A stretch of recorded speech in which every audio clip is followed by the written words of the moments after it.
Hello, so I'm going to share you my 5 learning cards that I made for students. These learning cards are used for students who are specifically ESE, who just need extra help in the specific unit or topic that we're learning about. So depending on the lesson of the day, these cards will be used so that students can just get extra help, and they're super simple since it is a simpler lesson. So the first one I have is called What is a Characteristic? Now, my lesson is all about characteristics of animals in the different groups. So they need to know what a characteristic is in order to understand this. So the first one is what is a characteristic? They can look at this and then look at the back. And the back just is a very simple definition. It says a feature or quality belonging to a person, place, or thing.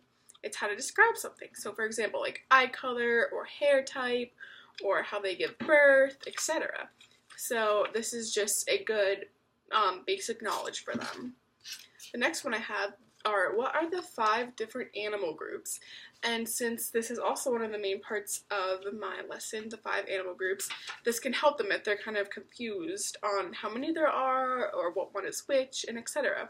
So they can look at this and it says the answers in the back. You have a bird, mammals, reptiles, fish, and amphibians. So if a student ever forgets one, they can just go over to the learning card and learn it. The next one I have are, what are some characteristics that differentiate types of animals? So this is going to be for the 3rd day specifically because it's kind of just getting more in depth and connecting the two of the previous cards. So there's just a few examples of this. So some characteristics are, do they lay eggs or they give birth? Their hair or skin type, do they have like fur or do they have slimy skin?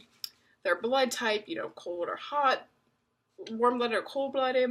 Where do they live? If they fly, swim, or walk. So these are just examples of characteristics that the students will be learning about that make up each group and make each group what they are. The 4th card for the 4th day is what is a habitat? And this is when they're going to start learning about animals and the characteristics and the habitats that they live in.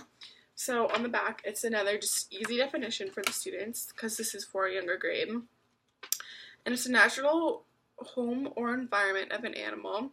It's its surroundings, and it also says that habitats have characteristics like animals do. So for example, it can be cold or it can be hot.